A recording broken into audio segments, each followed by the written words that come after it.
So this talks about a happy outcome, brilliant new ideas, having confidence in yourself, being able to move forward. I feel as if a lot of you Aquarius are in a really good place right now. You are quite balanced. You've done a lot of healing. You've done a lot of work in yourself. I feel as if this is a really good time for you being open to allow people coming into your vicinity.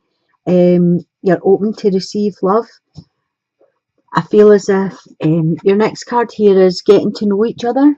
So, as I said, it's a good time to be open to receive love.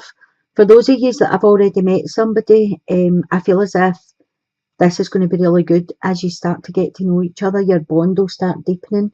I feel you're on the right path with this. If you've not met MD yet, I do feel there's a good chance this month of someone coming in. I would say late November, early December. This could be at functions, Christmas parties, socialising. For those of you in America, it could be meeting somebody at a Thanksgiving reunion or, something like that. You have the Wheel of Fortune, which talks about you moving forward in the cycle. So for those of you that have been single for a long time, I do feel there's an energy coming in for you. The next card you have is the Ace of Pentacles, which is a really great card. This is someone coming in that is totally attentive. They're earthy, they're nurturing, they would be really kind, and it's not just all about the sex. There would be a lot of after sex affection.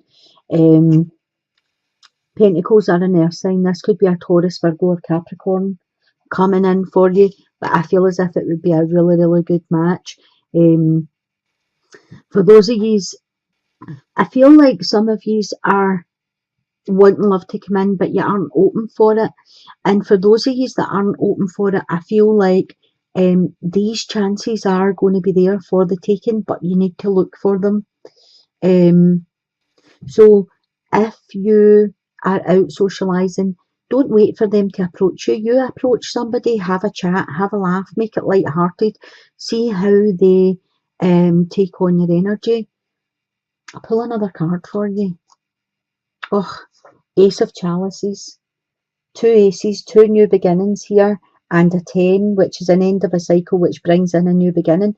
So things are looking really up for you. The Sun card is your hopes and wishes being fulfilled. So the Ace of Chalices, again, a loving, kind, gentle relationship on the way in. This could be a water sign, Cancer, Scorpio or Pisces. Very much a relationship of attentiveness, petting,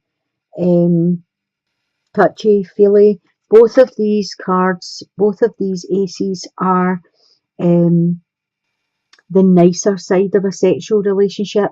They're both very into the person that they're with. They are, they listen to what you're saying. They're kind, they're sensitive, they're emotional. And the Ace of Chalices, which is the Ace of Cups, is the most emotional card there really is. This is you crying tears of joy. This is, emotional bliss, basically. So for a lot of the Aquarius this month, going into next month, there is the potential for love coming into your life. You just have to be ready to receive it. And as I said, the Sun card is your hopes and wishes. And the Wheel of Fortune is your fortune moving forward. So it's all looking really, really positive for the Aquarius for this month. In the middle here, I have the wheel again. So you have the wheel here in the singles and it moves right over here. So this is a time of positive change. A situation is going to suddenly move forward for you. Fortune is going to be on your side. That is definitely someone coming in and they're worth waiting for. So this person, everything's happening in divine timing for Aquarius. I feel for some of you have waited a really long time for somebody to come in. You have the King of Pentacles here. So the King of Pentacles talks about a kind of one-sided love. So this could have been somebody that you're moving away from, or it could have been somebody that comes in, but I feel as if you'll spot their energy right away. And this is an energy where it's kind of a brute energy where he, I'm saying he because it's a king, it could be he or she decides what they want is for the taking. So just be wary of this energy coming in. You also have the Six of Swords, which talks about respecting each other, having mutual ideas, mutual interests, being into the same things. Yous are loving, yous are kind together. So be wary of this King of Pentacles coming in because there is something better there for you. The Three of Pentacles. So the Three of Pentacles talks about holding on. Once you've found what you're looking for, holding on tight to it. I feel as if there will be a click for you. Somebody's going to walk into your life, you're just going to click with them. And then the cards are telling you, there might be differences in opinions, there might be differences in things you do, things you like, but underneath it all, when you strip it all away, this person is good for you, they're worth waiting for. For the couples, I've got the Three of Fire, which talks about things looking good, abundance. This is a time for you to make long-term plans, have patience at this time. So this could be the one that you're with just now. This could be the one. You've already met the romantic partner you're seeking. So this is a time where things are just looking very good for you. There's abundance coming in, there's stability. A 3's one away from a 4, and a 4 is a foundation, a stability. And I feel as if you have 2 7s here. You have the 7 of Swords and the 7 of Pentacles. Okay, so for those of you that are in a couple, I think it's time to start asking yourself questions. Why are you acting bored? Why are you acting if this person's not enough for you? You have it in your head that there's something more out there, there's something better out there, the grass is greener. I feel as if this is going to take a wee bit of work for you to get back on track here. If it's back on track you want to do, maybe there's some of you that are wanting to walk away from this relationship, but the cards are saying this could be the one. The number 7 talks about reflection. It talks about motives, talks about things being in perfect order, observation. Take a look at what's missing in your life.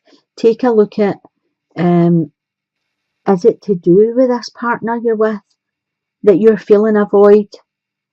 Because I feel someone is feeling a void in their life, but I'm not sure that it's to do with the person you're with.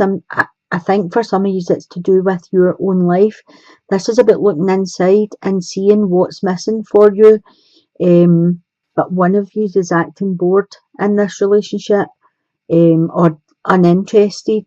The next card you have is the Hanged Man. So for some of you that are in a relationship with a male, this could speak of him having problems in the bedroom. There could be some impetuosity there. But I feel as if you are patient and kind and gentle, this will sort itself out.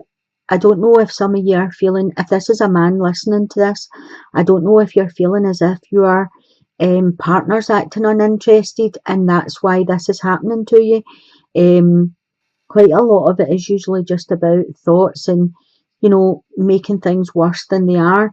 But I feel as if this whole situation is about patience. For some of you, I feel as if there's been a temporary pause in your relationship for something. I don't know if something happened or if there was something going on out with your relationship, work, home, other family members or something, but there's been a temporary pause in your relationship. And I feel with the Hanged Man here, you're going to have to look at things from a different perspective to get things back on track. I feel as if someone's been a bit selfish and only looking at it from their point of view. So maybe if one side of you has been having to use up most of their time doing something else out with the relationship, and the other person's feeling a wee bit left out or jealous or something like that, this is about conversations. You're going to have a look at what's going on, like between yous. Some of yous might want to have a wee period of solitude, or, you know, a disconnect, just to take a time out and actually look and see, try and think about the positives and the negatives. Write down everything that you love about your partner and write down what's annoying you. And then try and remember back to when you met, what you loved about them, and just see if it matches up that you still love the same things, and then put it into perspective and look at it from a different position. I'm going to pull a wee card from the Whispers of Love for you and see if we can get an overall message.